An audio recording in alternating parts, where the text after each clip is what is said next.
ከሌሎች ሀገራት ጋር እያደረገች ያለችው ጦርነት በምታስበው መንገድ መውጣት አትችልም። እግዚአብሔር በገመድ ለጉሟት በገመድ አስሯት ሳታስብ እንድትገባ ያደረጋት ጦርነት ነው። አልገብቷል። የዩክሬንን መሬት ለመመለስ እዚህ የተነሳ ሩሲያ ከያዘቻቸው የዩክሬን መሬቶች ሩሲያ ፊቷን ወደ ጠላቶቿ በማዞር እርቅን ታደርጋለች።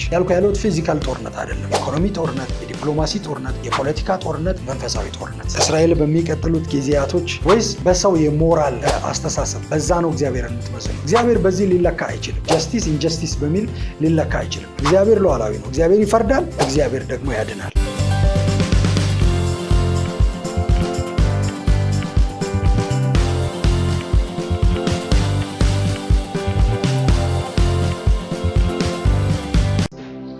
መልእክት አለኝ።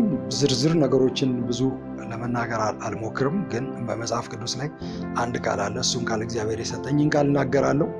ኢሳይያስ 28 ቁጥር 1 ላይ እንደዚህ ይላል፣ ለኤፍሬም ሰካራሞች የመታበያ አክሊል ለሆነች፣ አዲሱ መደበኛ ትርጉም፣ በለመለመ ሸለቆ አናት ላይ ጉብ ብላ የክብሩ ውበት ለሆነች ጠውላጋ አበባ፣ የወይን ጠጅ ለዘራቸው መኩራሪያ ለሆነች ለዚያች ከተማ ወዮላት።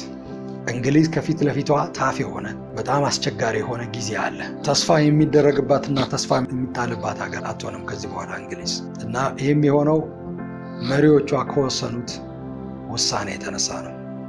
መሪዎቿ ከወሰኑት የተሳሳተ ውሳኔ የተነሳ፣ ከውጭም ከውስጥም ፖሊሲያቸው የተነሳ፣ ከውስጥም ከውጭም ፖሊሲ፣ በተለይ ደግሞ ኢሚግሬሽን ፖሊሲያቸው፣ ከኢሚግሬሽን ፖሊሲያቸው የተነሳ መሪዎቿ ከወሰኑት ከተሳሳተ ውሳኔ የተነሳ አሁን ያለ ኢሚግሬሽን ፖሊሲ አይደለም። በዋናነት ከዚህ በፊት የነበረ ኢሚግሬሽን ፖሊሲ ሀገራቸው ውስጥ ካስገቡት ክፋት፣ ሀገራቸው ውስጥ ከሰበሰቡት፣ በጉያዋ ከታቀፈችው ብዙ አመፅ የተነሳ እንግሊዝ ከዚህ በኋላ ለአመፅ የሚሆን ጉልበት እንዳይኖራት፣ እግዚአብሔርን ለመቃወም የሚሆን ጉልበት እንዳይኖራት እግዚአብሔር ገንዘቧ ላይ ይፈርዳል፣ ኢኮኖሚያው ላይ ይፈርዳል። የምታዩት ወደ ታች ማሽቆልቆል ነው የሚሆነው። ይህ እንዲሆን አንፈልግም። በዚህ ጉዳይ ላይ የእንግሊዝ መሪዎች፣ የእንግሊዝ ፖለቲከኞች እንዲነቁ ልጸልዩ ይገባቸዋል። በእንግሊዝ የምትኖሩ አማኞች ወይም ደግሞ በዚህ ያላችሁ ስለ እንግሊዝ የምታስቡ፣ እግዚአብሔር በኃይል ተጠቅሞባት ነበር። በአንድ ወቅት በኃይል የተጠቀመባት ሀገር ናት። በኃይል የሰራባት ሀገር ናት። ብዙ ሚሽነሪዎች፣ ብዙ የእግዚአብሔር ሰዎች ከዛ ሀገር ወጥተው ዋጋ በመክፈል ለዓለም ሁሉ ወንጌልን በማሰራጨት ዋጋ በመክፈል ተንቀሳቅሷል። እግዚአብሔር ተጠቅሞባታል፣ ብዙ ጊዜ ተጠቅሞባታል። ለዚህ ነው አውጥቶ ሊጥላት ስላልፈለገ ብዙ ድል ደጋግሞ ይሰጣት። ነገር ግን አሁን መሸሸጊያ የሆነችው ለእግዚአብሔር ሰዎች አይደለም፣ መሸሸጊያ የሆነችው ለሰካራሞች ነው። ይሄ መጽሐፍ ኢሳይያስ ላይ እንደሚናገረው ማለት ነው፣ ለሰካራሞች ነው። ወይንን ለዘሩና ለጠመቁ ለሚጠምቁ ሰዎች ነው።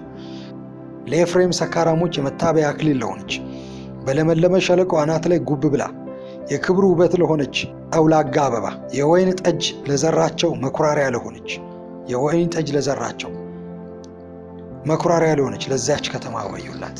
ስለዚህ አሁን መሸሸጊያ የሆነችው ለወንበዴዎች፣ ለሰካራሞች፣ ለአመፀኞች፣ ክፋትን ማድረግ ለሚፈልጉት፣ በውስጧ መሽገው ራሳቸውን ነገ ላይ ሌላውን ዓለም ለማመስ እየተዘጋጁ ላሉት ጂሃዲስቶች መሰብሰቢያ ሆናለች። ይህንን በግልጽ ነው እየተናገርኩ ያሉት። ከዚህ የተነሳ አቅም እንዳይኖራት፣ ጉልበት እንዳይኖራት እየደከመች ትመጣለች። እንግሊዝ ወደ አውሮፓ ህብረት እንደገና ለመግባት መንቀሳቀስ ትጀምራለች። ግን የበፊቱን ቦታ አታገኝም፣ የበፊቱን ስፍራ አታገኝም። ይህንን ነው ስሙ። የበፊቱን ስፍራ ብቻዋን ቆማ መንቀሳቀስ እንደማትችል በደንብ ይገባታል፣ በደንብ ትረዳለች። ከዚህ የተነሳ እያፈረች ወደ አውሮፓ ህብረት ለመግባት መንቀሳቀስ ትጀምራለች። ግን ጉልበት አይኖራትም። በዛ ህብረት ውስጥ ጉልበት፣ አቅም እየተሰጣት የምትመጣው ሀገር ጀርመን ናት። በፊት የነበራትን ጉልበት እንግሊዝ አታገኝም። ስለዚህ ቅጣቱን ታገኛለች። ይሄ ሌሎችን ወዳጆቿን አፌክት ያደርጋል። ልብ አድርጉ። ሩሲያ ማቴዎስ ምዕራፍ 7 ቁጥር 2 በምትፈርዱበትም አይነት ይፈረድባቸዋል፣ በምትሰፍሩበትም መስፈሪያ ይሰፈርላቸዋል። በድርድር በሚደረግ ስምምነት የኒውክለር ኃይሏ ላይ የማይጠበቅ ውሳኔ ትወስናለች። ሩሲያ አሁን የገባችበት ጦርነት ከዩክሬን ጋር እያደረገች ያለችው ጦርነት ወይም ከሌሎች ሀገራት ጋር በዩክሬን በኩል እያደረገች ያለችው ጦርነት በምታስበው መንገድ መውጫ እንደሌለው ተረድታለች። ከተረዳች ቆይታለች። በምታስበው መንገድ መውጣት አትችልም። ሩሲያ እየበረታች እንደምትመጣ፣ ጉልበት እያገኘች እንደምትመጣ ነው ሲያስቡ የነበረው። እግዚአብሔር በገመድ አስሮ በገመድ ለጉሟት በገመድ አስሯት ሳታስብ እንድትገባ ያደረጋት ጦርነት ነው። መጪው ዘመን ላይ ስለ ሩሲያ ጦርነቱ ከመጀመሩ በፊት እንግዲህ እግዚአብሔር ስለነዚህ ስለ ሁለቱ ሀገራት ተናግሮ ነበር። መጽሐፉ ወጥቷል። መጽሐፉ 2012 ነው የወጣው። 2014 ይመስለኛል ጦርነቱን የጀመሩት ማለት ነው። በትንሹ ከ2 ዓመት በኋላ መጽሐፉ ከዛ በፊት ነው የተጻፈው አክቹሊ ወይም የተዘጋጀው፣ ግን 2012 ላይ መጽሐፉ ወጥቶ 2014 ላይ ነው የጀመሩት እና እግዚአብሔር በዛ መጽሐፍ ላይ የተናገራቸው መልእክቶች አሉ። አሁን እሱም መጽሐፍ ለማስተዋወቅ እና እዛ መጽሐፍ ላይ ያሉ መልእክቶችን ለመናገር አይደለም፣ ግን እግዚአብሔር የተናገረው የሚሆንና እየሆነ ያለ ስለሆነ ያንን መጽሐፍ የያዛችሁ ሰዎች በደንብ እዩት፣ በደንብ አስተውሉ። ያላገኛችሁም ሰዎች የምታገኙበትን መንገድ ፈልጉ፣ የምትፈልጉ ከሆነ ማለት ነው። ወይም እኛን ልጠይቁን ትችላላችሁ። ለማንኛውም ወደዚህ መልእክት ስመጣ አሁን ያለችበት ጦርነት የገባችበት ጦርነት እንዳሰበችው የምትወጣበት አይደለም። ዩክሬን እየተጎዳች ነው ያለችው እንደ ሀገር። አዎ ግልጽ ነው። ግን ከብዙዎች ጋር ጦርነት እያደረገች ነው ሩሲያ ከዩክሬን ጋር። ወዳጆቿ በምትፈልገው ልክ የምትፈልገውን እገዛ ሊያደርጉላት አይችሉም። እየተዳከሙ ነው የሚመጡት። የራሳቸው ኢንተረስት አላቸው። ያልተዳከሙትም አቅም ያላቸውም በምትፈልገው ልክ ሊረዷት አይችሉም። ከዚህ የተነሳ ለድርድር በጣም እየተቸገረች በጣም እያመነታች ለድርድር መቀመጥ ትጀምራለች። የሩሲያ መሪዎች ለድርድር መቀመጥ ይጀምራሉ፣ በዋናነት ከአሜሪካ መሪዎች ጋር። የአሜሪካ መሪዎች በግልጽ የሚፈልጉትን ነው የምነግራቸው። የሩሲያን ኒውክለር ነው የሚፈልጉት እንጂ የዩክሬንን ጦርነት ማቆም አይደለም የሚፈልጉት። ያ ሳይሆን የዩክሬንን ጦርነት ሩሲያ እንድታቆም አይፈቅዱላትም። ከዚህ የተነሳ አስቸጋሪ ሁኔታዎች ውስጥ ሩሲያ ትገባለች፣ አስጨናቂ ሁኔታዎች ውስጥ ትገባለች። ከዚህ በኋላ በጥቁር ባህር ላይ የሚጣሉ ማዕቀቦችን ታያላችሁ፣ በቅርብ ጊዜ ውስጥ ማለት ነው። በጥቁር ባህር በሩሲያ ባህር ላይ የሚጣሉ ማዕቀቦችን ታያላችሁ። ብዙ አይነት እንቅስቃሴዎችን ታያላችሁ። ብዙ የአውሮፓ ሀገራት እስካሁን ከሩሲያ ነዳጅና ጋዝ የተፈጥሮ ጋዝ እየገዙ ያሉ ሀገራት ከሌላ ሀገር ለመግዛት ከአሜሪካ ጋር ንግግር ማድረግ ይጀምራሉ። ሙሉ በሙሉ እየተዋት ይመጣሉ። የሩሲያ ነዳጅ ዋጋው እየቀነሰ ይመጣል፣ ዋጋው እየወረደ ይመጣል። አጣብቅኝ ሁኔታ ውስጥ ትገባለች። ሌሎችም ደግሞ ፋክተሮች አሁን ልናገር የማልችለው ፖለቲካሊ ልተረጉመው የማልችላቸው ማለት ነው። በግልጽ ፖለቲካሊ እኔ ልተረጉማቸው ማልችላቸውም ነገሮች በሩሲያ ላይ መሆን ይጀምራሉ። ከዚህ የተነሳ ሩሲያ ለድርድር መቀመጥ ትጀምራለች። ኔጎሽየት ማድረግ ይጀምራሉ። የኒውክለር ኃይላቸው ላይ መደራደር ይጀምራሉ። ያ ብቻ አይደለም። ሩሲያ የአሜሪካም የኒውክለር ጉዳይ ላይ ጥያቄ ማንሳት ትጀምራለች። ኃይል እንዲቀንሱ ማድረግ ትጀምራለች እና የኒውክለር ኃይል መጠን እየቀነሰ ይመጣል። በዋናነት ግን ሩሲያ ያልተጠበቁ ውሳኔዎችን በኒውክለር ጦር መሳሪያዎቿ ላይ በራሷ ጦር መሳሪያዎቿ ላይ መወሰን ትጀምራለች። ይህንን ታያላችሁ። ከያዘቻቸው የዩክሬን መሬቶች ለቃ ትወጣለች። እግዚአብሔር የዩክሬንን መሬት ለመመለስ ተናግሯል፣ ምሏል፣ ቃል ገብቷል። የዩክሬንን መሬት ለመመለስ ከዚህ የተነሳ ሩሲያ ከያዘቻቸው የዩክሬን መሬቶች ለቃ መውጣት ትጀምራለች። የተለያዩ አማራጮች ይሰጧታል። ነገር ግን የዩክሬንን መሬት ግን ለቃ ትወጣለች። ይሄ ዩክሬናውያንም በስፋት የሚጠብቁት ውጤት አይደለም። ከዚህ በኋላ ያለው እንዳይያዝ ነው እንጂ የሚታገሉት ከዚህ በፊት የነበረው እንደሰጡ ነው የሚያስቡት። ነገር ግን የነበረው የተያያዘባቸው የተወሰደባቸው መሬት እንኳን ይመለስላቸዋል። በኢኮኖሚና በወታደራዊ ኃይሏ ትዳከማለች። መሪዎቿና ወታደሮቿ ለሁለት ይከፈሉባታል። የሩሲያ መሪዎች ሊደሮችና ወታደሮቿ ለሁለት ይከፈሉባታል። ዛሬ እንደምናየው አይደለም። ዛሬ እንደምናየው ጠንካራ ሊደር፣ አንድ ሊደር፣ በፍጹም የማይነካ ሊደር እንደምናየው አይደለም። ያ መናወጥ ይጀምራል። ያ ጊዜ ያበቃለታል። መሪዎቿ እና ወታደሮቿ ለሁለት ይከፈላሉ። የማይስማሙበት ሁኔታ ይመጣል። በተለይ ድርድሩ ሲጀምር፣ በተለይ ከአሜሪካ ጋር ተቀምጣ መነጋገር ስትጀምር፣ ያ በሀገር ውስጥ ያለውን ፖለቲካ ልዩነት እያሰፋ ይመጣል። በተለይ ደግሞ መሪዎች የሆኑ አንድ ላይ የነበሩ መከፋፈል ይጀምራሉ። ወታደሮቿ ጎራ መለየት ይጀምራሉ። የተለያዩ ልዩነቶችን በሩሲያ ማየት እንጀምራለን። ነገር ግን እርስ በርስ አይዋጉም። ፊቷን ወደ ጠላቶቿ በማዞር እርቅን ታደርጋለች። ሩሲያ ፊቷን ወደ ጠላቶቿ በማዞር እርቅን ታደርጋለች። ይህንን መልእክት በተለይ ከሩሲያ ጋር በተያያዘ እየተናገርኩ ያለሁበት ምክንያት የዓለም አቀፍ አቅጣጫን በደንብ እንድትረዱ መሪዎች፣ መልእክት የምትሰሙ የፖለቲካ መሪዎች፣ ፖለቲከኞች ዓለም አቀፍ አቅጣጫን እንድትረዱ እናንተ ካልኩሌት ያደረጋችሁበት መንገድ ብቻ እንዳልሆነ ዓለም የምትሄድበት መንገድ የተለየ እንደሆነ እንደሚቀየር እንድታውቁ ይህንንም ደግሞ የዓለም አቀፍ እይታችሁን ከእግዚአብሔር ቃል አንጻርም ደግሞ እንድትቃኙት ጭምር ነው። ከዚህ የተነሳ የምትወስኑት ውሳኔ በጥንቃቄ እንዲሆን ራሳችሁን ወስዳችሁ ከማያዛልቃችሁ ጋር ሙሉ በሙሉ እንዳትለጥፉ፣ ቢቻላችሁ መሀል ላይ እንድትሆኑ፣ ቢቻላችሁ አንዱን ዳር እንዳትይዙ፣ መሀል ላይ እንድትሆኑና በጥንቃቄ ውሳኔዎች እንድትወስኑ ነው። ከዚህ የተነሳ ካልኩሌት ያደረጋችሁት ነገር ያሰላችሁት ስሌት ስህተት ሆኖ ከተገኘ እናንተን ይዟችሁ እንዳይሄድ፣ እናንተን ብቻ ሳይሆን የምታገለግሉትንና የምትመሩትን ሕዝብ አብሮ ዋጋ እንዳያስከፍል፣ የከፋ ዋጋ እንዳያስከፍል ጥንቃቄ እንድታደርጉ ነው ይሄ መልእክት የሚነገራችሁ። ለሕዝብ ብቻ አይደለም ለእናንተ ጭምር ነው። ሕዝብ የምትሉትን ነገር ሁሉ ሊሰማችሁ ይችላል። የምትሉት ነገር አሁን ከምትናገሩ ተቃራኒ ቢሆን እንኳን የሚሰማችሁ መስማቱን አይተው፣ መስማቱን አያቆም። ልቡን የምትዘውሩት እናንተ ናችሁ። ለእናንተ ስልጣን ተሰጥቷቸዋል። ነገር ግን ተጠያቂ በዋናነት የምትሆኑት እናንተ ናችሁ። ሕዝብ እናንተን ፕሮፐር ባልሆነ ስህተት በሆነ መንገድ ከተከተላችሁ አብሯችሁ ዋጋ መክፈሉ አይቀርም፣ የማይቀር ነው። ነገር ግን የሚከፍለውን ዋጋ የምትሰጡት እናንተ ናችሁ። ችግሩን የምታመጡት እናንተ ናችሁ። ስለዚህ ካልኩሌት ያደረጋችሁትን የሰራችሁትን ሂሳብ በስርዓት ቁጭ ብላችሁ አስሉ፣ ቁጭ ብላችሁ አስተካክሉት፣ ቁጭ ብላችሁ ቃኙት። ይህንን የምናገረው እጅግ በጣም ቅን ከሆነ ልብ ተነስቼ ነው። የእግዚአብሔር መንፈስ እንደተናገረው እና እንዳስነሳው ነቢይ ሆኜ ነው ይህንን የምናገረው። ስለዚህ እናም ደግሞ ለሀገሬ በተለይ ለኢትዮጵያ ካለኝ መልካም ምኞት፣ መልካም ሀሳብ የተነሳ ነው እግዚአብሔር የተናገረላት ዝርዝር በረከት እንዲያገኛት እንጂ ከዚህ ወጣ ወደ ሌላ ምዕራፍ ውስጥ እንዳትገባ ነው ያልኩ። ያለሁት ፊዚካል ጦርነት አይደለም፣ የኢኮኖሚ ጦርነት፣ የዲፕሎማሲ ጦርነት፣ የፖለቲካ ጦርነት፣ መንፈሳዊ ጦርነት። እነዚህ ጦርነቶች ውስጥ የእሷ ወዳልሆነ ወዳልተሰጣት መንፈሳዊ ጦርነት፣ የኢኮኖሚ ጦርነት፣ የኢኮኖሚ ትግል፣ የፖለቲካ ትግል እና የዲፕሎማሲ ትግል ውስጥ እንዳትገባ፣ በራሷ መንገድ እንድትሄድ፣ የሌላውን ውጊያ እንዳትዋጋ፣ የራሷን ውጊያ እንድትዋጋ፣ ለሌላው ኢጎ እንዳትኖር ነው ካለኝ ፍላጎት የተነሳ ነው። እናንተም የምታገለግሉትን እንድታውቁ እፈልጋለሁ። የምታገለግሉትን ማወቅ አለባችሁ። ማንን እያገለገላችሁ፣ የማንን ፍላጎት እያገለገላችሁ እንደሆነ ማወቅ አለባችሁ።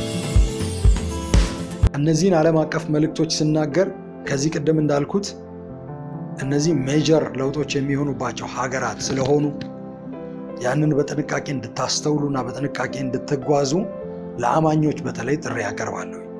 እስራኤልን በተመለከተ የያዛችሁት አቋም አብዛኞቻችሁ ደግማችሁ እንድትፈትሹ፣ ደግማችሁ እንድትቃኙ፣ ደግማችሁ እንድታዩ እፈልጋለሁ። እዚህ ከእስራኤል ጋር በተያያዘ ወይም ከእግዚአብሔር አቋም ጋር በተያያዘ ትምህርት ላስተምራችሁ አይደለም የመጣሁት፣ ትንቢት ልናገር ነው የመጣሁት። ይልቁን የእግዚአብሔርን ሐሳብ፣ የእግዚአብሔርን መልእክት፣ ለእስራኤል የሰጠኝን መልእክት እናገራለሁ። እስራኤል በሚቀጥሉት ጊዜያቶች አሁን የምታዩቸው በእስራኤል ምድር እየሆኑ ያሉ ጦርነቶች ያከትማሉ፣ ያበቃላቸዋል። የምትወስን በገዛ ምድሯ ላይ በገዛ ሕዝቧ ላይ እና በዙሪያ ባሉ ሀገራት ላይ የምትወስን ጠንካራ ሀገር እየሆነች ትመጣለች። በዙሪያ ያሉ አረብ ሀገራት በዋናነት ዛሬ ጠላት ሆነው ራሳቸውን የሰጡ ሀገራት ከእስራኤል ጋር የሚደራደሩና ወዳጅነታቸውን የሚያድሱ ወዳጅ ሀገራት ይሆናሉ። በገፍ በብዛት ብዙ ሀገራት ለእስራኤል እውቅና ይሰጣሉ። በተለይ አረብ ሀገራት ማለት ነው። ዛሬ በዓለም አቀፍ ደረጃ እንደምታዩት አይደለም የሚሆነው። ይሄ ኮምፕሊትሊ ቶታሊ ይለወጣል። ይሆንላቸው እናንተ ልትስማሙ ወይም ላትስማሙ ትችላላችሁ እንጂ እግዚአብሔርን ማይንድ መለወጥ አትችሉም። የእግዚአብሔርን አእምሮ መለወጥ አትችሉም። ኢንጀስቲስ ነው፣ ፍትሐዊ አይደለም፣ ኢፍትሐዊ ነው በሚል ሰበብ ከእግዚአብሔር ሐሳብ ጋር መጋጨት አትችሉም። ፍትህን እንድትለኩ እንድትመዝኑ ማን የሰጣችሁ? ሚዛኑ በማን እጅ ነው ያለው? በምን ማወቅ ትችላላችሁ? ኢንጀስቲስ መሆኑን ወይም ጀስቲስ መሆኑን በምን መረዳት ትችላላችሁ? ወይስ በሰው የሞራል አስተሳሰብ በዛ ነው እግዚአብሔርን የምትመዝኑት? እግዚአብሔር በዚህ ሊለካ አይችልም። ጀስቲስ ኢንጀስቲስ በሚል ሊለካ አይችልም። እግዚአብሔር ሉዓላዊ ነው። እግዚአብሔር ይፈርዳል፣ እግዚአብሔር ደግሞ ያድናል። ይህንን ማወቅ አለባችሁ። ተቀበሉ፣ ሁሉን ነገር ተቀበሉ። በዛ ምድር የሚደረገውን እያልኩኝ አይደለም። የእግዚአብሔርን ሐሳብ ግን እንዳትስቱ። የእግዚአብሔርን ሐሳብ ተቀበሉ። እግዚአብሔር የሰጠኝ ቃል ኢሳይያስ 41 ላይ ያለውን ነው። ለዚች ምድር የሰጠኝ ቃል፣ ይህንን ቃል እናገራለሁ። ይህንን ቃል አነባለሁ። ደሴቶች ሆይ በፊቴ ዝም በሉ፣ አሕዛብ ኃይላቸውን ያድሱ፣ ቀርበው ይናገሩ፣ በፍርድም ፊት እንገናኝ። እግዚአብሔር ለዚች ምድር ጠላት ለሆኑ ራሳቸውን ጠላት አድርገው ለሰጡ ሀገራት የተናገረው የሰጠው ቃል ነው። ደሴቶች ሆይ በፊቴ ዝም በሉ፣ አሕዛብ ኃይላቸውን ያድሱ፣ ቀርበው ይናገሩ፣ በፍርድም ፊት እንገናኝ። ይሄ ዛሬ እስራኤልን በተመለከተ የተለያየ አቋም የያዛችሁ ሰዎች ክርስቲያኖች እግዚአብሔር የሰጣችሁ ቃል ነው።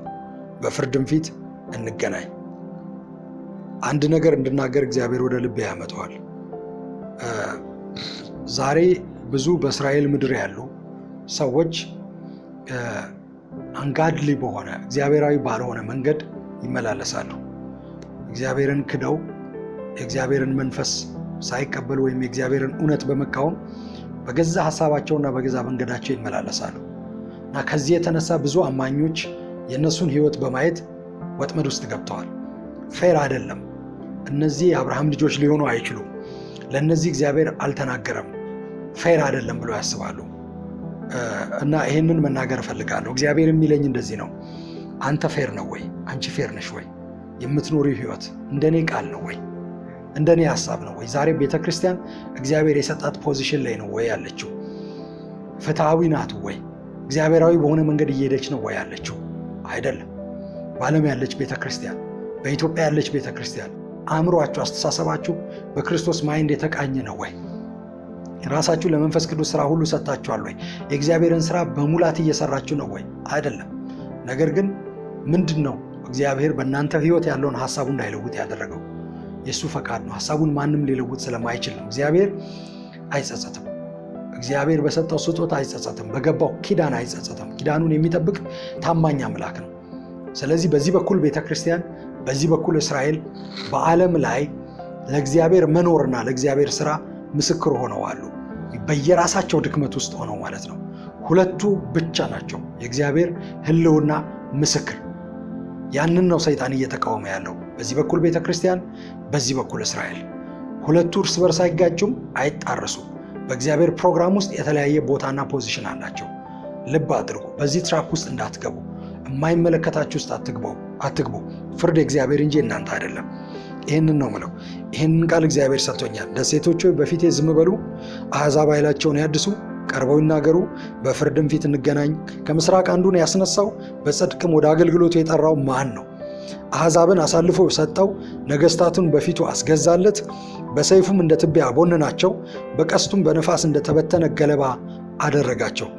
አሳደዳቸው፣ ያለ ችግርም አልፎ ሄደ። እግሩም ቀድሞ ባልረገጠው መንገድ ተጓዘ። ይህን የሰራና ያደረገ ትውልድን ከጥንት የጠራ ማን ነው? እኔ እግዚአብሔር ከፊተኛው ከኋለኛውም ጋር እኔው ነኝ። ደሴቶች አይተው ፈሩ፣ የምድር ዳርቾች ደነገጡ፣ ቀረቡ፣ ወደፊትም መጡ። እያንዳንዱ ይረዳዳል፣ ወንድሙንም አይዞህ ይለዋል። ባለ እጅ ወርቅ አንጥረኛውን ያበረታተዋል በመዶሻ። ይሄ ቃል እየተናገረ ያለው ስለ አሕዛብ ነው። ደሴቶች ብሎ እየተናገረ ያለው ከእግዚአብሔር ፕሮግራም ውጭ እስራኤልን እየተቃወሙ ስላሉ አገራት ማለት ነው። አንዱ ሌላውን ያበረታል፣ ጎበዝ ይለዋል። የተለያዩ አማልክቶች ናቸው ያሏቸው፣ የተለያዩ ስርዓቶች ነው ያሏቸው፣ ግን እርስ በርስ ይደጋገፋሉ።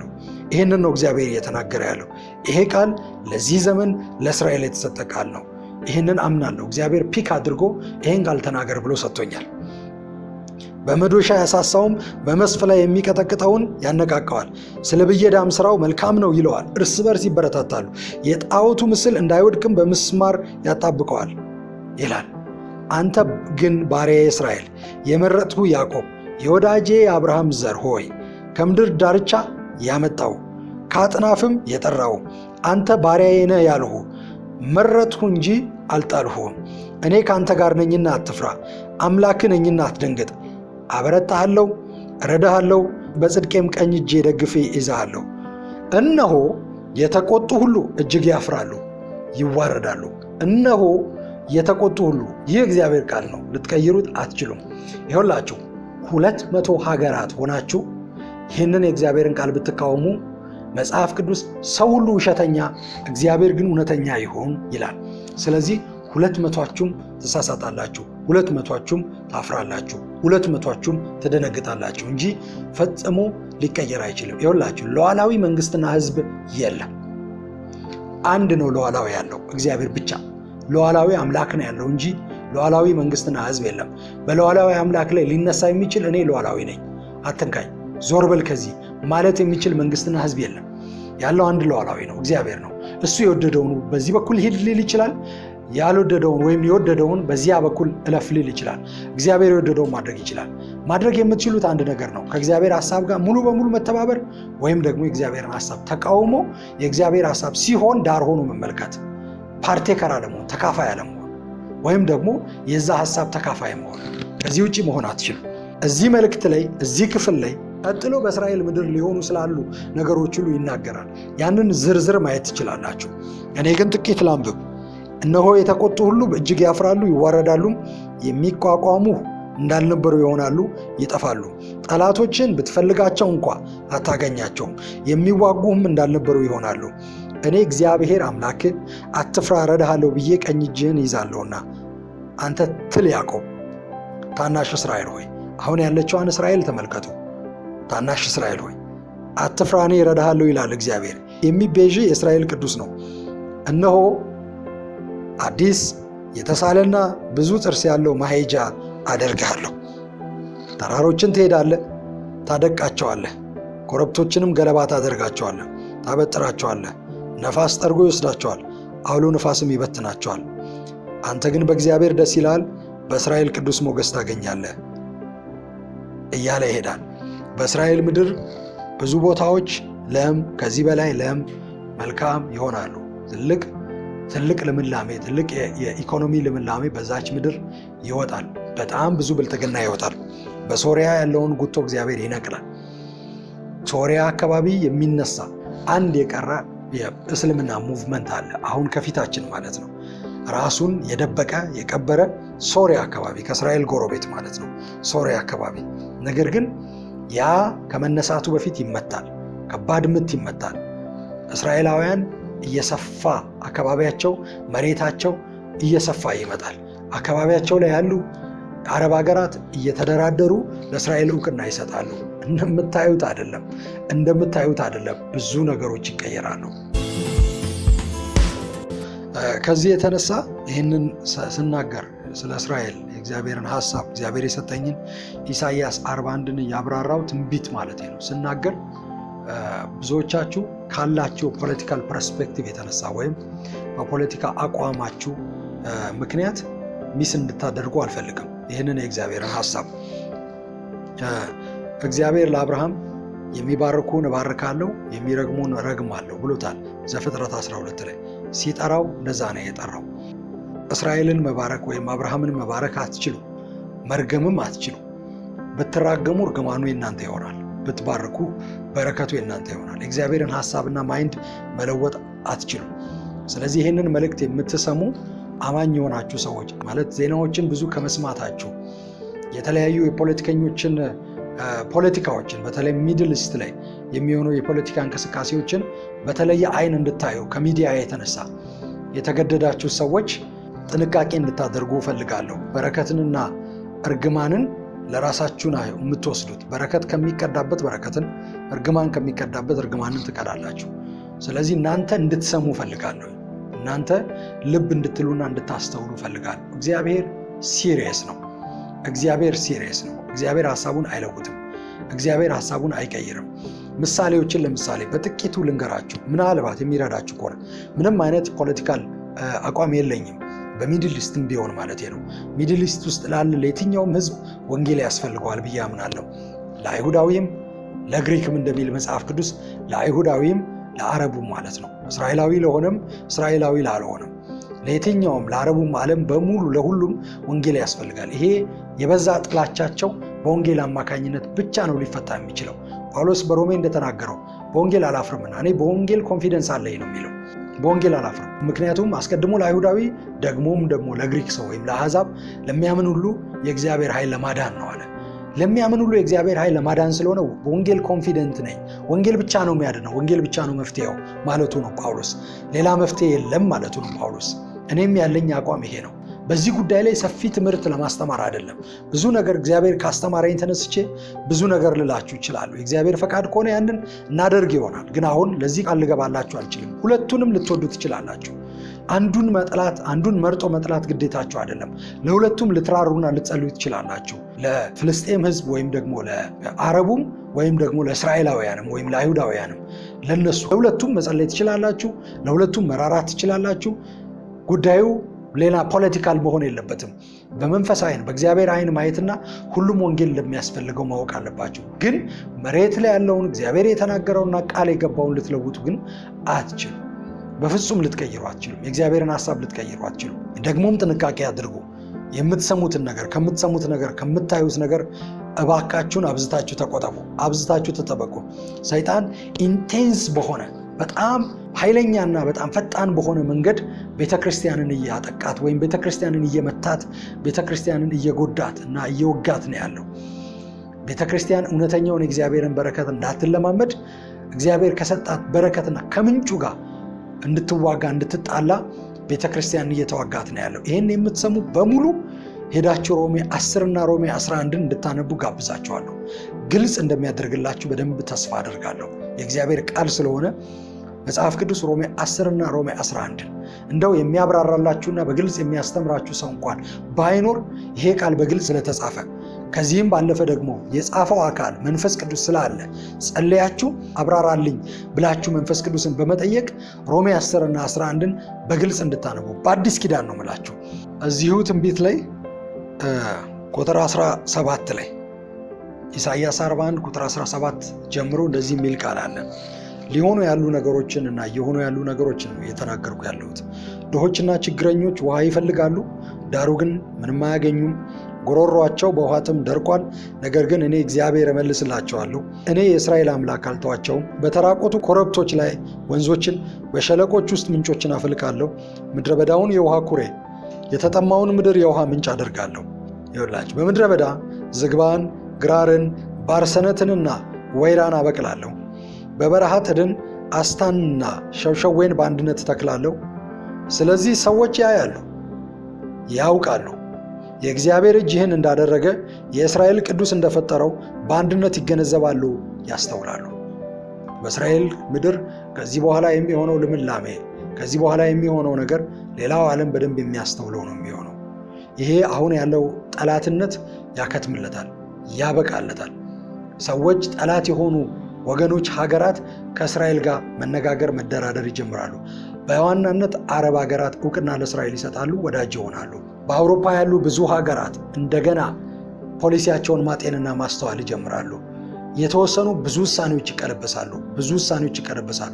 ወረቀቶች ወጥተው ይቀደዳሉ፣ ይወገዳሉ። ከፍተኛ የሆኑ ድርድሮች ይደረጋሉ። በተለይ በአሜሪካና በእስራኤል መሪዎች መካከል ጠንካራ ድርድሮች ይደረጋሉ። ያልተጠበቁ ውሳኔዎችን ታያላችሁ። ከአሜሪካ መሪዎች የሚወጡ ያልተጠበቁ ውሳኔዎችን ታያላችሁ። እነዚህ ውሳኔዎች ዓለምን ሁሉ ሊያንቀሳቅሱ ይችላሉ ለጊዜው። በኋላ ላይ ግን ስር የሚሰዱ ሌላ ሁሉ ዓለም የሚቀበላቸውና የሚተገበሩ ይሆናሉ። እንደዚህ ይላል እግዚአብሔር፣ ሙግታችሁን ይዛችሁ ቅረቡ ይላል እግዚአብሔር። ማስረጃችሁን አምጡ ይላል የያዕቆብ ንጉሥ። የሚሆነውን እንዲነግሩን ጣዖቶቻችሁን አምጡ፣ እንድንገነዘብ ፍጻሜያቸውን እንድናውቅ የቀደሙት ነገሮች ምን እንደነበሩ ንገሩን፣ ስለሚመጡትም ነገሮች ግለጹልን። እናንተ አማልክት መሆናችሁን እናውቅ ዘንድ ወደፊት ስለሚሆነው ንገሩን። እንድንደነግጥ በፍርሃት እንድንዋጥ መልካምም ሆነ ክፉ አንድ ነገር አድርጉ። እነሆ እናንተ ከምንም የማትቆጠሩ ናችሁ። ስራችሁ ፈጽሞ ዋጋ ቢስ ነው፣ የመረጣችሁትም አጸያፊ ነው። እግዚአብሔር ነው የሚለው። የመረጣችሁትም አጸያፊ ነው። አንዱን ከሰሜን አስነሳሁት፣ እርሱም ይመጣል። ከፀሐይ መውጫ የሚመጣው ስሜን የሚጠራ ነው። ሸክላ ሰሪ አፈር እንደሚረግጥ አለቆችን እንዲሁ እንደ ጭቃ ይረግጣል። እኛ እናውቅ ዘንድ ይህን ከመጀመሪያው የተናገረ እርሱ ትክክል ነው እንልም ዘንድ ቀድሞ የተናገረ ማን ነው? ማንም አልተናገረም። ቀደም ብሎ የተናገረ የለም፣ ቃላችሁንም የሰማ የለም። በመጀመሪያ እነሆ ተመልከቻቸው ብዬ ለጽዮን የተናገርሁ እኔ ነበርሁ። ለኢየሩሳሌምም የምስራች ነጋሪን ሰጥቻለሁ። ተመለከቱ፣ ማንም አልነበረም፣ ከመካከላቸው አማካሪ የለም፣ ስጠይቅም መልስ የሚሰጥ የለም። እነሆ ሁሉም ከንቱ ናቸው፣ ስራቸውም መና ነው፣ ምስሎቻቸውም ባዶ ነፋስ ናቸው ይላል። ስለዚህ እግዚአብሔር ብዙ ነገሮችን ይቀይራል። አሁን በጣም የሚያስፈሩ የሚመስሉ ነገሮች በተለይ ደግሞ በእስራኤል ምድር ላይ እየተወሰኑ ያሉ ከውጭ እየተወሰኑ ያሉ ነገሮች በሙሉ ምንም አቅም የላቸውም። ነገር ግን እነዚህ ሀገራት እንዳለ ይህንን ውሳኔ የሚወስኑ ሀገራት የሚሄዱበትን መንገድ ቁጭ ብላችሁ ታዘቡ። አሁን ከዚህ በኋላ ልብ ማለት ትችላላችሁ። ይኸውላችሁ በዝርዝር ልንገራችሁ። ፈረንሳይን፣ ጣሊያንን፣ አውስትራሊያን፣ ካናዳን፣ እንግሊዝን እና የስካንዲኔቪያን ሀገራትን ኖርዌይ፣ ፊንላንድ እና ሌሎች ዴንማርክ እና ሌሎች ሀገራትን ማየት ትችላላችሁ። ብዙዎቹ አሁን ያላቸውን ፓወር፣ አሁን ያላቸውን ኢኮኖሚ፣ አሁን ያላቸውን ተስፋ፣ አሁን ያላቸውን የዲፕሎማሲ አቅም ያጣሉ። ጉልበት የሌላቸው ይሆናሉ። ከነሱ ይልቅ በአረብ ያሉ ሀገራት አረብ ሀገራት ተፈላጊነታቸው ይጨምራል። ከነሱ ይልቅ በኢኮኖሚና በሌላው ነገር አረብ ያሉ ሀገራት እየበለጸጉ ይመጣሉ፣ እየጠነከሩ ይመጣሉ። ልብ አድርጎ ሳውዲ አረቢያ ጠንካራ ሀገር ሆና ትወጣለች። ሳውዲ አረቢያ ጠንካራ ብርቱ ሀገር ሆና ትወጣለች። በብዙ ነገር እየፈረጠመች ትወጣለች። ዛሬ ኢራን በአረቡ ሀገር ወይም በአረቡ ዓለም ያላትን ተፈሪነት የመከበርና ፖዚሽን ሳውዲ አረቢያ ተቀማታለች። መቀማት ብቻ ሳይሆን እየጠነከረችና እየበረታች ትመጣለች። የሳውዲን እጅ እግዚአብሔር ያጠነክራል። የሳውዲን እጅ እግዚአብሔር ያበረታል። ሳውዲ ብርቱ ሀገር እየሆነች በንግድ ብርቱ ሀገር እየሆነች ትመጣለች። በዲፕሎማሲ ብርቱ ሀገር እየሆነች ትመጣለች። መሪዎቿ ብርቱ እየሆኑ ይመጣሉ። ሲታይ እንደዛ አይመስልም። በውስጧ ብዙ ለቅሶና ብዙ ሀዘን አለ። ያንን እንኳን የሚለውጥበትን መንገድ እግዚአብሔር ያበጃል፣ እጁን ይዘረጋል። ሳውዲ ብርቱ ሀገር እየሆነች ትመጣለች። ከብዙ የአውሮፓ ሀገራት ይልቅ ሳውዲ ተፈላጊ ሀገር ትሆናለች። ስለ ዩክሬን በመጨረሻም ስለ ዩክሬን እናገራለሁ። ዩክሬን ከሩሲያ ጋር ጦርነት ውስጥ ያለች፣ ህዝቧ በጦርነት ዋጋ እየከፈለባት ያለች፣ ከተሞቿ እየወደሙባትና እየተደበደቡ ያለች ሀገር የአውሮፓ ሀገር ናት ዩክሬን አሁን በዚህ ጊዜ ማለት ነው። ነገር ግን እግዚአብሔር ስለ ዩክሬን የሚናገረው መልእክትና ሀሳብ አለው። በዩክሬን ያላችሁ አማኞች ካላችሁ፣ ሀበሻዎች አማርኛ የምትናገሩ ካላችሁ ይህንን መልእክት በደንብ ያዙት፣ ስሙት፣ ጸልዩበት፣ ሼር አድርጉ ከሌሎች አማኞች ጋር የሌሎች ሀገር ዜጎች ጋር ወይም ከዩክሬናውያን ጋር ሼር አድርጉት። እግዚአብሔር ለዩክሬን መልካም ሀሳብ አለው። እንደዚሁ ደግሜ ላለው መጪው ዘመን ላይ ስለ ዩክሬን ሰፊ ነገሮችን እግዚአብሔር ተናግሯል። አሁን ወደዛ አልመለስም። ነገር ግን እግዚአብሔር አሁን ዛሬ የሰጠኝና በእነዚህ አጭር ጊዜያቶቹ ስለሚሆኑት እናገራለሁ። ዩክሬን የመንፈሳዊ መነቃቃትና የብልጽግና ምድር ትሆናለች። አውሮፓን ሁሉ የሚሞላ መንፈሳዊ ሪቫይቫል ከዩክሬን ይጀምራል። በዩክሬን ያሉ ቤተክርስቲያኖችን እግዚአብሔር ማሰብ ጀምሯል። አብያተ ክርስቲያናትን ማሰብ ጀምሯል። ታይቶ የማይታወቅ መንፈሳዊ መነቃቃትና ሪቫይቫል በዩክሬን ይጀምራል። በወታደሮች ዘንድ እንኳን ማለት ነው፣ በተዋጊዎች ዘንድ እንኳን በዩክሬን ይጀምራል። እግዚአብሔር ያችን ምድር ወንጌል ወደ አውሮፓ የሚያሰራጭበት ምድር አድርጎ ይጠቀማታል ዩክሬን።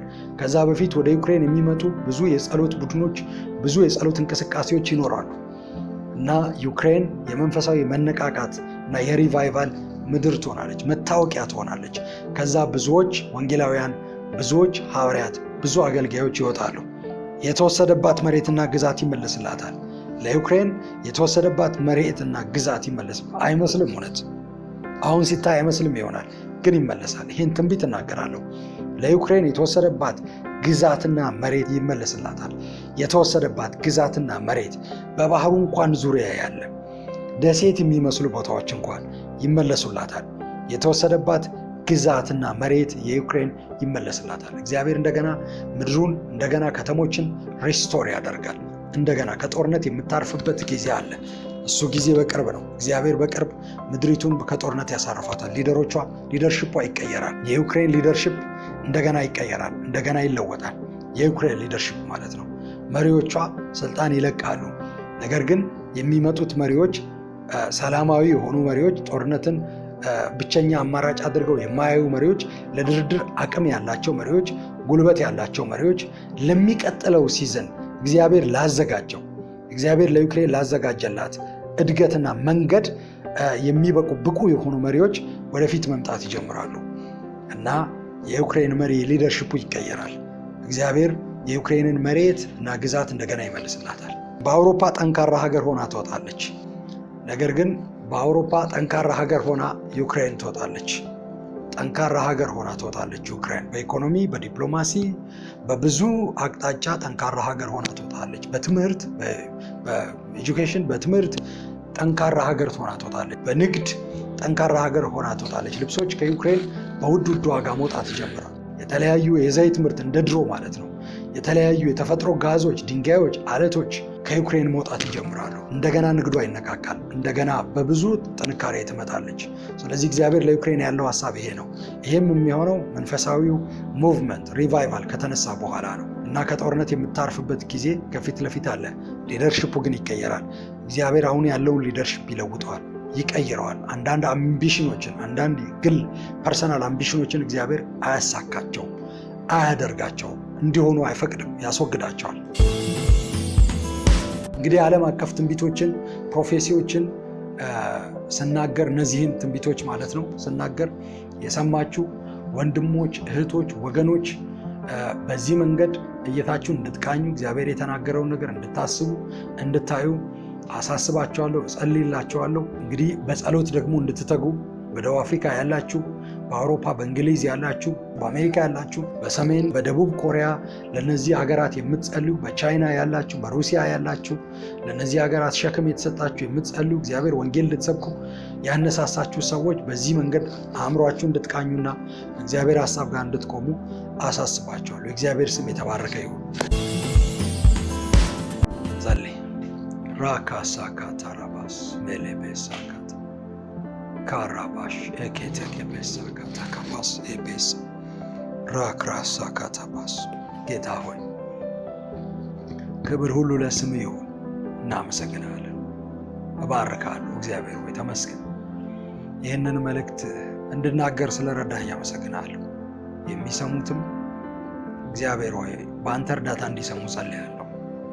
በራሳቸው ነገሮችን እንዳይተረጉሙ ያንተን ቃል አንተ ልትል የፈለግከውን ነገር በመረዳት እንዲያገኙት በኢየሱስ ክርስቶስ ስም ጸልያለሁ። መጸለይ ባለባቸው ጉዳይ መጸለይ እንዲችሉ ይህንን መንፈስ እንድታካፍላቸው፣ የጸሎት መንፈስ እንድታካፍላቸው፣ ሸክም እንዲካፈሉ ለሀገራት፣ ለመንግስታት፣ ለህዝቦች፣ ለራሳቸው ሸክም እንዲካፈሉ በኢየሱስ ክርስቶስ ስም ጸልያለሁ። እግዚአብሔር ሆይ እይታቸው እንዲስተካከል መልእክቱን ሊያገኙ የተገባቸው የመንግስት መሪዎች፣ ባለስልጣናት፣ ፖለቲከኞች እግዚአብሔር ሆይ ከዚህ መልእክት አንጻር አእምሯቸው እንዲቃኝና የሚሄዱበትን አካሄድ በደንብ እንዲለዩ፣ እንዲያውቁ፣ ሚስ ካልኩሌት ከማድረግ እንዲወጡ በኢየሱስ ክርስቶስ ስም ጸልያለሁ። ከዚህ የተነሳ መንገዳቸው የተጠበቀ እንዲሆንና እንዲተርፉ፣ እንዲያመልጡ ጸልያለሁ። እግዚአብሔር ሆይ ትዕቢተኞችን ትቃወማለህ። አንተ ትዕቢተኞችን ትቃወማለህ፣ ለትሑታን ጸጋ እንሰጣለን። እግዚአብሔር ሆይ ሰዎች ሁሉ ከትዕቢት መንገድ ወጥተው ከአንተ ጋር ከመጋጨት ወጥተው ወደ ትህትና መንገድ እንዲመጡና ጸጋን የሚቀበሉበት ቦታ ላይ እንዲገኙ ጌታ ሆይ ጸልያለሁ። ስለተናገርከን እናመሰግናለን። አንተ የምትናገረን አምላክ ነህ። እኛ የምናመልከው የሚናገር አምላክ ነው። ነገን የሚያውቅ ደግሞ የሚናገር አምላክ ነው። ይሄ መታደል ነው። እግዚአብሔር ሆይ ትናገረናለን። ስለዚህ እናመሰግናለን። ስለሰጠህን መልእክት ስለተናገርከን ይሄ በረከት ነው እግዚአብሔር ሆይ። ስለዚህ አቅርቦት እናመሰግናለን። ክብር ሁሉ ለስምህ ይሁን በኢየሱስ ስም አሜን፣ አሜን። እንግዲህ ይህንን መልእክት የሰማችሁ ያደመጣችሁ ከመልእክቱ የተነሳ የሰማችሁትን መልእክት ይዛችሁ በእግዚአብሔር ፊት እንድትመረምሩ እንድታዩት ጥሪ ያቀርባለሁኝ። አሁንም ደግሜ እላለሁኝ መልእክቱ ከእግዚአብሔር ነው ብላችሁ የምትሰሙ የምትቀበሉ ሰዎች እግዚአብሔር እንድትጸልዩ በሚፈልገው ኤሪያ እንድትጸልዩ፣ በሚፈልገው አቅጣጫ እንድትጸልዩና በዛ አቅጣጫ እንድትሰማሩ ጥሪ ያቀርባለሁኝ። መልእክቱ ደግሞ ከእግዚአብሔር አይደለም፣ ይሄ መልእክት ፈጽሞ እግዚአብሔር እየተናገረው አይደለም ያለው የምትሉ ሰዎች ደግሞ ይህንን ትታችሁ የራሳችሁን መንገድ እንድትሄዱ የራሳችሁን ሕይወት እንድትኖሩ ጥሪ ያቀርባለሁ። ሌላ ነገር ማድረግ አትችሉ። መልእክቱ ከእግዚአብሔር ነው የምትሉ መጸለይ እና እግዚአብሔር በሚመራችሁ መንገድ አክት ማድረግ መሰማራት፣ መልእክቱ ከእግዚአብሔር አይደለም የምትሉ ደግሞ ትታችሁ የምትፈልጉትንና የራሳችሁን መንገድ እንድትሄዱ ይህንን ብቻ ነው ማድረግ የምትችሉት። ይህንን እላለሁኝ። እንግዲህ እግዚአብሔር ይሄ በረከት ነው ብላችሁ የምታምኑ ከሆነ በተለይ ፖለቲከኞች፣ የሀገር መሪዎች ይሄ በረከት ነው እግዚአብሔር የተናገረን የውጭ ፖሊሲያችንን፣ ዲፕሎማሲያችንን፣ የሀገር ውስጥ ፖሊሲያችንን እንድንቃኝ በዚህ እግዚአብሔር የሰጠን በረከት ነው ብላችሁ የምታስቡ ከሆነ ይህን እንድትጠቀሙበት እግዚአብሔር ሰጥቷችኋልና አመስጋኝ ሆናችሁ በጣም ግሬትፉል ሆናችሁ በእግዚአብሔር ፊት ልትሆኑና ፕሮፐር በሆነ ትክክል በሆነ መንገድ ሌሎች ሀገራትን ትሪት እንድታደርጉ እግዚአብሔር ጥሪ ያደርግላችኋል፣ ወይም እኔ ጥሪ ያደርግላችኋል። ይህንን ነው የምለው። የእግዚአብሔር ስም የተባረከ ይሁን። መልካም ጊዜ